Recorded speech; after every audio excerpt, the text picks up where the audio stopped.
에스겔서 20장 45절부터 49절입니다.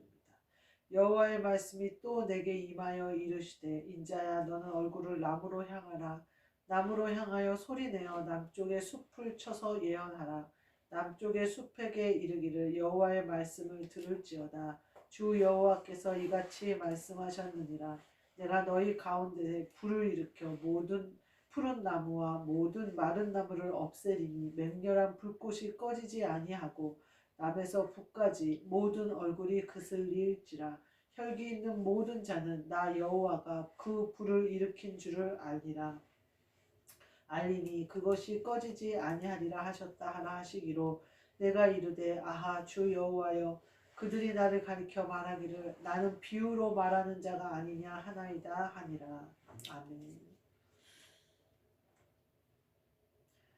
오늘 말씀은 비유로 말하는 자라는 말씀으로 함께 은혜를 나누고자 합니다. 지금 에스겔서 20장은요. 하나님께서 이스라엘을 회복시키는 거에 대해서 얘기해요. 지금 이 에스겔서 20장 33절부터 그 앞에 44절까지의 말씀을 쭉 보면요.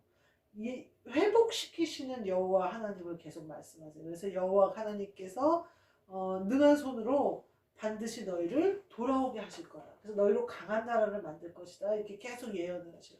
그 앞부분에 보면 온 족속으로 땅에 있어서 거룩한 산, 곧 이스라엘 높은 산에서 나를 다시 예배하게 할 것이다. 이렇게 얘기해요. 그러니까 이스라엘의 회복을 계속 말씀하시는 거예요. 그래서 뒤에 뭐라고 하냐면 불타는 숲에 대해서 비유를 하셔요. 이거는 어쩌면 복음의 불을 얘기하시는 거라고 저는 지금 받아들였어요. 그래서 맹렬한 불꽃이 꺼지지 아니하고 니네 모든 숲을 태우고 불이 일어날 것이다. 그래서 뒤에 뭐라고 그러냐면 혈기 있는 모든 자들은 나 여호와가 불을 일으킨 줄을 알리니 이렇게 깨닫는다는 거죠. 여호와께서 불을 일으키셨다. 그리고 그 불은 꺼지지 아니하니라 이렇게 얘기를 하시니까 그렇게 얘기를 해요.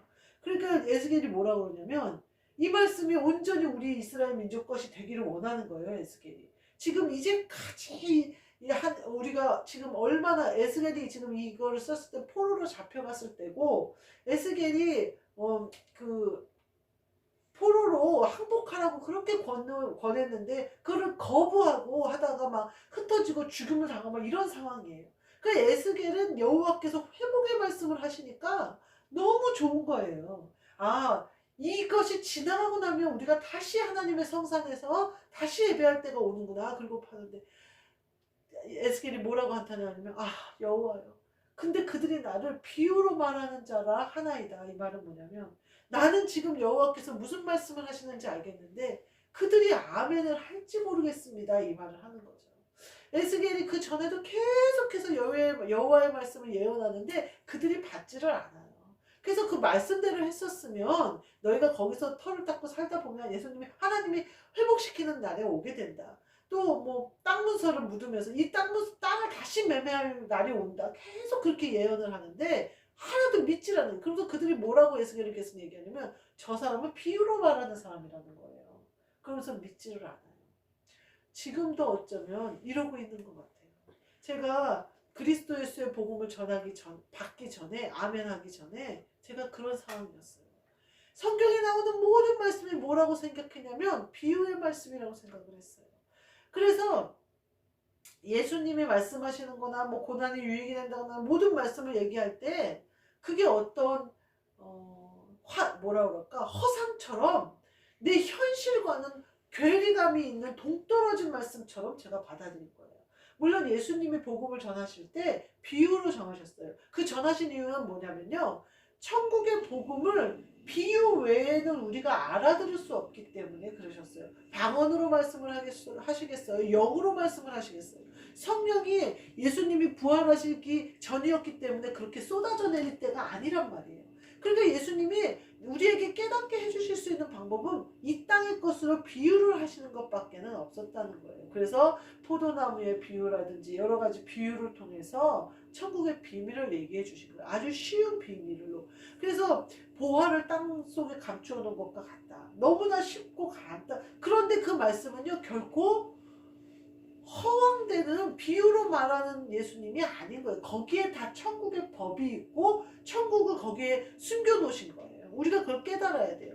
예수님이 마가복음 7장 12절에 보면 고르반이라는 말씀을 하셔요. 그러면서 뭐라고 하냐면 너희가 7장 11절에 너희가 이르되 사람이 아버지에게나 어머니에게나 말하기를 내가 드려 유익하게 할 것이 고르반 곧 하나님께 드림이 되었다고만 하기만 하면 그만이다 하고 자기 아버지나 어머니에게 다시 아무것도 하여 드리기를 허락하지 아니하여. 이렇게 뭐예요?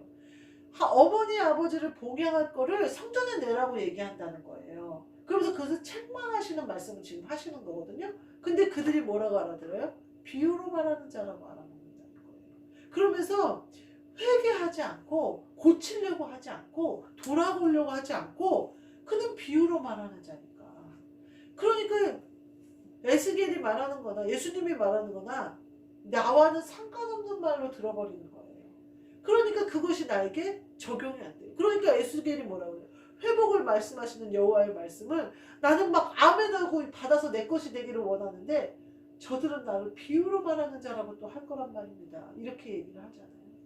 저도 그랬던 것 같아요. 그 전에 이렇게 말씀을 읽을 때 책망의 말씀이나 징계의 말씀을 읽을 때가 있어요. 그 말씀이 올 때가 있어요. 그러면 뭐라고 생각하냐면 비유로 말씀하셨다고 생각을 하는 거예요. 그래서 그 말씀이 나랑은 상관이 없이 나는 분명히 하나님은 나에게 예수님은 예수 그리스도는 성령님으로 나에게 징계의 말씀을 하고 계신데 나는 그것이 나는 사랑받는 자라는 말에만 초점을 맞추는 거예요. 사랑하는 자에게 징계를 주신다 그러면 회개하고 돌이키라는 거잖아요. 하나님 아버지가 너를 사랑하셔서 너를 깨닫게 하시니 이제 돌이켜 그 죄를 떨어버려라 이렇게 생각하는데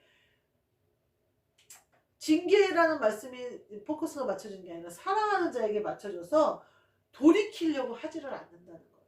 그래서 그 말씀을 받을 때 내 맘대로 해석을 하는 거죠. 예전에 어떤 일이 있었냐면 이 코로나가 시작하기 직전에 어떤 교회가 일산에 아주 큰 교회가 있었는데 파주 쪽에다가 또 교회를 지교회를 지은 거예요. 그런데 지교회를 크게 지어놓고 보니까 이제 코로나가 터지기 시작한 거예요. 그때 아주 초창기예요. 이제 막 지교회 예배를 드렸었을 거예요. 그때가 한 3년 전인가 그 정도 됐을 때. 그러면서 막 활발하게 전도를 하라고 교회에서 얘기를 한다는 거예요. 그러면서 계속 그 지교회를 봉헌하니까 교회에서 축제가 벌어졌다는 거예요. 그래서 기쁨으로 막 즐거움으로 막 그 전에 이쪽 일산에서 교회를 부흥시켰던 것처럼 우리가 다시 재부흥 이렇게 해야 된다. 힘써서 전도하자. 신나게 주회를 하자. 막 이러면서 이제 그렇게 한다는 거예요. 근데 많은 사람들이 지쳐 있는 데다가 그러고 나서는 바로 코로나가 터져버려요. 그러면서 모이는 것도 안 되고 막 이러는 상황이 돼요. 그때 뭐라고 얘기하냐면 그 어느 분이 저에게 와서 그 얘기를 하는 거예요. 지금은 하나님 아버지가 우리에게 회개를 원하실 때다. 교회가 깨끗해져야 되고 각성해야 되고 그동안 외형적인 것에 치중했던 것을 벗어나서 이제는 영적인 것을 사모해야 되고 돌이켜야 될 때인데 계속 자기 본 교회에서는 축제를 얘기하고 있다는 거예요. 축복을 얘기하고 있다는 거예요. 그거는 이미 이전에 하나님이 물론 축복하셔서 교회를 부흥됐고 교회가 커졌고 지교회까지 봉헌할 수 있는 은혜를 주셨지만 지금은 자기가 보기에는 회개해야 될 때이고 엎드려 있어야 될 때인데 교회에서는 계속해서 축제를 얘기하고 그렇게 전도를 얘기한다는 거예요. 뭐 여러 가지를 봉헌 이제 헌금도 강조를 하시면서 막 얘기를 하는 그런 상황이었다 그런 얘기를 하더라고요. 우리가요 하나님의 마음이 어디에 있는지를 알아요. 하나님이 징계를 하시는 이유는요 빨리 돌이키기를 회개하기를 원하시는 거지 그 징계 가운데 우리가 엎어져 있기를 원하지 않아요. 근데 상 받는 줄 알아버리면 곤란하잖아요.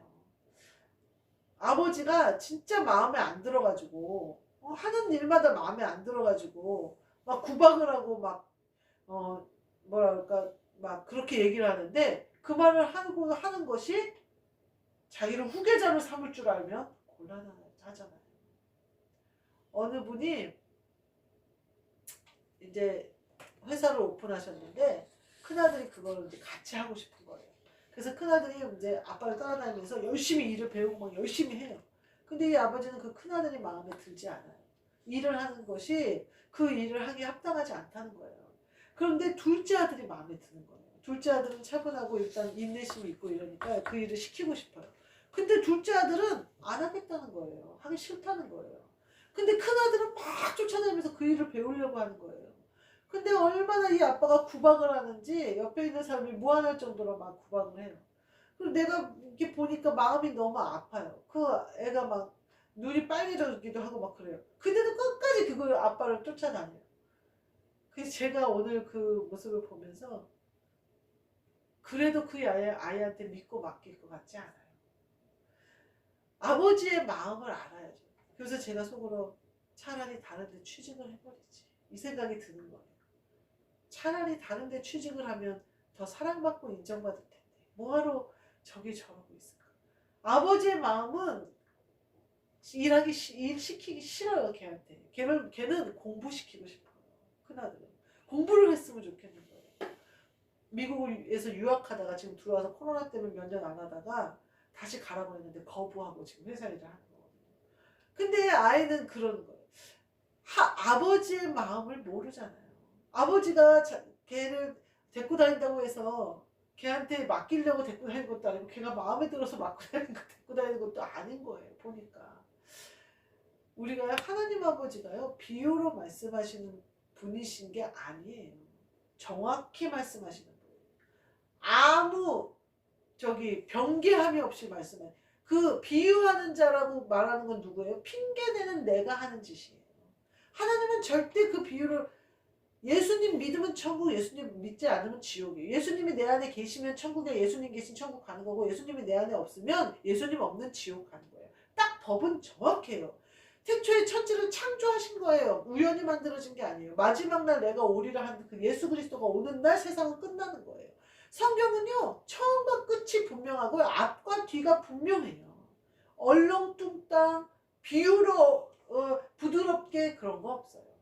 하나님 아버지의 말씀은요 정확하시고요 또 그대로 돼요. 그대로 되니라. 예수님의 모든 말씀도요 천국의 법도요 그대로 되니라. 우리가 고르반이라는 핑계를 대고 하나님 일을 한다고 해서 그 외의 일을 하지 않는 것을 하나님은 가증히 여겨요. 하나님이 뭐라고 하셨냐면요. 예수님이 비유로 뭐라고 하셨냐면요. 가난한 자가 오는데 아우 좀 덥게 해라. 배부르게 해라. 그러면서 먹을 것도 주지 않고 옷도 주지 않으면서 그거는 가증스러운 거다. 이렇게 표현을 하신단 말이에요. 먹을 것을 나눠주고 따뜻한 데 와서 몸을 녹이라고 해주고 불을 피워주고 내 겉옷을 나눠줘야지. 그거 말하지 않고 나눠줘야지. 말로 따뜻하게 해라 배부르게 해라. 그거는 가증스럽다는 거예요. 욥도 그렇고요. 또 보아스도 그랬고요. 그때 하나님의 법을 그대로 지킨 사람들이에요. 때가 악하든지 말든지 옆에 사람들은 하나님의 말을 지키든지 안 지키든지 그들은 하나님의 말씀을 지켰단 말이에요. 보아스가 롯을 데려갈 때 그 기업 물릴자에게 물어보잖아요. 그리고 그랬더니 그 사람이 뭐래요? 나는 안 물르겠다는 거예요. 그 롯에게서 그 전에 해서 그 자기네들이 팔고 간 그 토지를 다시 사서 걔네한테 돌려줘야 되는 거잖아요. 그건 내 돈으로 사서 돌려줘야 되는 거예요. 걔네들은 돈이 없으니까. 그게 형제가 행해야 될 의무예요. 근데 그 전 사람은 뭐라고 그래요? 나는 내 재산에 손해가 날까 하여 하지 않겠다고 해요. 근데 보아스는 그 일을 해요. 내가 손해가 나도 그 일을 한단 말이에요. 하나님 아버지의 뜻이 거기 있다고 생각했으니까. 그리고 그게 법이니까. 다 마찬가지예요. 이렇게 하나님이 욥도 마찬가지잖아요. 세상이 악해요. 근데 혹시 우리 자녀들이 마음으로 하나님께 범죄했을까 하여 제사를 지내잖아요. 이게요. 하나님이 순종이 제사보다 낫다 한 말이 하고 똑같아요. 또 예수님이 우리 이웃이 누굽니까? 그러니까 강도 만난 사람을 비유하잖아요. 제사장도 그냥 지나가 버리고 또 다른 지도자도 그냥 지나가 버리잖아요. 사마리아인이 그 사람을 나귀에 태워서 가요. 예전에는 피를 만지거나 이런 걸 부정한 걸로 여겼단 말이에요. 그러니까 제사장도 아유 괜히 내 몸이 더러워지지. 그리고 그냥 가버린단 말이야. 근데 바리새인은 아니 사마리아인은 어떻게 생각해요? 더러워지던 말던 그 사람이 쓰러져 있고 그 사람이 다친 거에 가잖아요, 마음이. 예수님의 마음은 그런 사람한테 가거든요. 그 사람이 이웃이라는 것을 자기네 입으로 고백하잖아요. 그러니까 뭐라고 그래요, 예수님이? 너희도 이와 같이 하라는 거예요. 그 비유는요, 우리에게 하시는 말씀이에요. 말로만 하지 말라는 거예요. 요한일서 4장 20절에 보면 보이는 바 네 형제를 사랑하지 않으면서 보이지 않는 바 하나님을 사랑한다고 하지 말라는 거예요. 이것도요 천국의 법인 거예요. 니네가 사람을 사랑하지, 사람 속에 있는 마귀는 대적해야 되지만 그 사람은 사랑해야 되잖아요. 근데 그 사람을 내가 미워해요. 그 사람을 아주 싫어해요. 그러면요, 그러면서 하나님을 사랑한다는 거는 가증스러운 거라는 거죠. 거짓말이라는 거예요. 그거는 사탄들이 하는 짓이라는 거예요. 제가 이 말씀 오늘 예수님이 저들은 나를 비유로 말하는 자라 하나이다 하나님 이렇게 얘기를 하는 걸 예수님이 수많은 말씀을 우리에게 하는데 우리가 비유로 하는 거다 이렇게 해버리면요 답이 없어요. 예수님이 말하는 수많은 말씀들은 다 천국의 법이고 우리 안에 이루어져야 되는 말씀인데 비유로 얘기한다라고 생각해버리면 하나도 안 들어와요. 제가 예전에 그렇게 말씀을 다 읽고도 그것이 내 말씀이 안 되었던 이유는 딱 한 가지였어요. 제가 교만했기 때문에. 내가 죄인이라는 생각을 못했어요. 내가 죽을 수밖에 없는 죄인이라는 생각을 1도 안 해봤어요. 제가 모태신앙이거든요.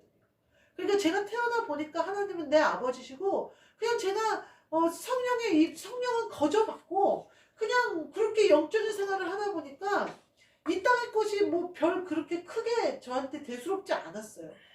그러니까 어때요? 당연히 다 내 건 거예요. 당연히 다 내 건 거예요.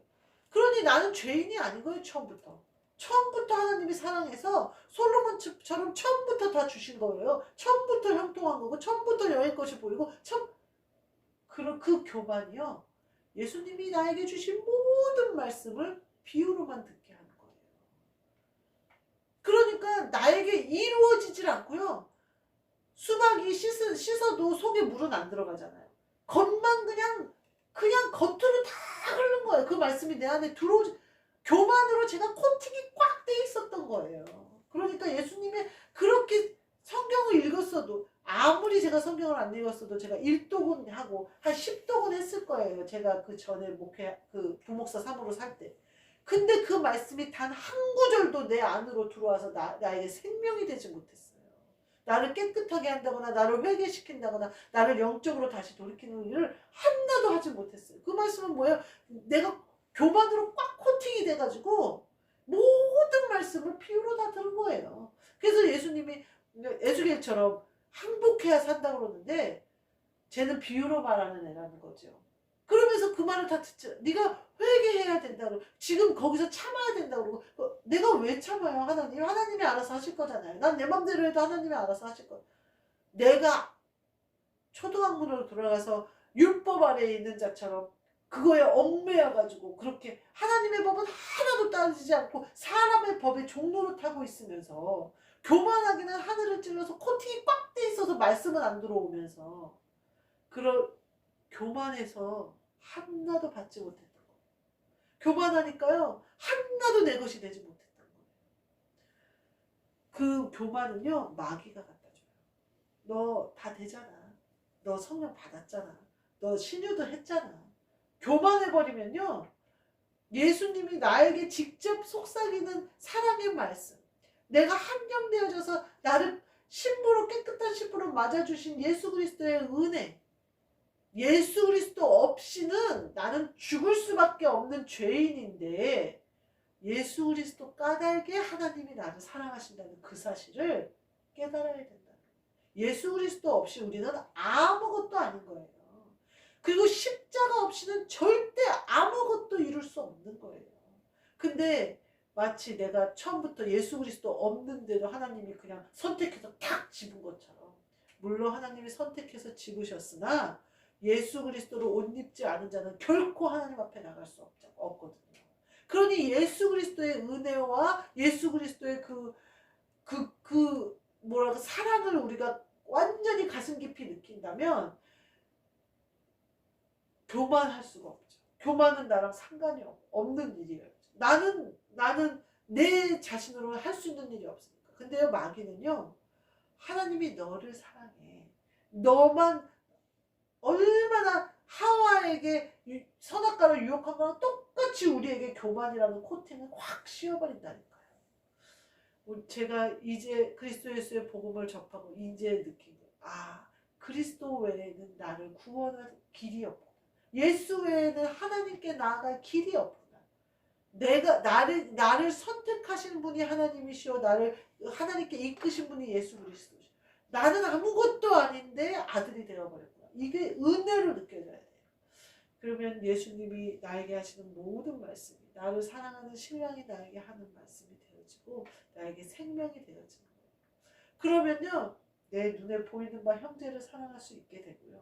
고르반이라고 핑계대면서 교회 일 한다고 하면서 내가 해야 할 일을 안 하는 일이 없고요. 내가 예배 드리러 가야 되는데 더럽게 길에 쓰러져 있는 사람 만질 수 없다고 하는 것이 아니라 그 사람을 먼저 살려요. 안식일에 예수님이 하시잖아요. 안식일에 그 마귀에게 묶여있는 여자를 내가 노인받는 게 그게 내가 잘못된 거냐? 선을 해가는 것이 잘못된 거냐? 안식일에 얘기하시잖아요. 우리도 그와 같이 행해야 되는 거예요. 말씀을 주신대. 우리가 착각하지 말고 교만을 벗어버리고 은혜에 감격하고 그 사랑을 누리고 겸손하고 온유한 그리스도 예수의 옷을 입고 그분의 뜻을 이루시는 저와 여러분이 되시기를 주님의 이름으로 축복합니다. 아멘. 기도하겠습니다. 하나님, 저희의 교만을 회개하오니 용서하여 주옵소서. 예수님이 하신 모든 말씀이 생명의 양식이 되어져서 우리 안에 온전히 살아있는 말씀이 되어져 그대로 이루어지게 하여 주옵소서. 그리하여 말씀대로 살게 하시고 천국의 법대로 살게 하시고 예수 그리스도께서 우리 안에 오셔서 속삭이시는 모든 말씀이 우리의 영의 살과 피가 되는 말씀이 되게 하여 주옵소서. 그리하여 우리가 하나님의 마음에 합한 자 되어지는 그러한 삶을 살도록 행하는 자 되어지는 우리 모두 되게 하여 주옵소서. 예수 그리스도의 이름으로 기도하옵나이다. 아멘. 하늘에 계신 우리 아버지여, 이름이 거룩히 여김을 받으시오며 나라가 임하시오며 뜻이 하늘에서 이루어진 것 같이 땅에서도 이루어지이다. 오늘 우리에게 일용할 양식을 주시옵고 우리가 우리에게 죄 지은 자를 사하여 준 것 같이 우리 죄를 사하여 주시옵고 우리를 시험에 들게 하지 마시옵고 다만 악에서 구하시옵소서. 나라와 권세와 영광이 아버지께 영원히 있사옵나이다. 아멘.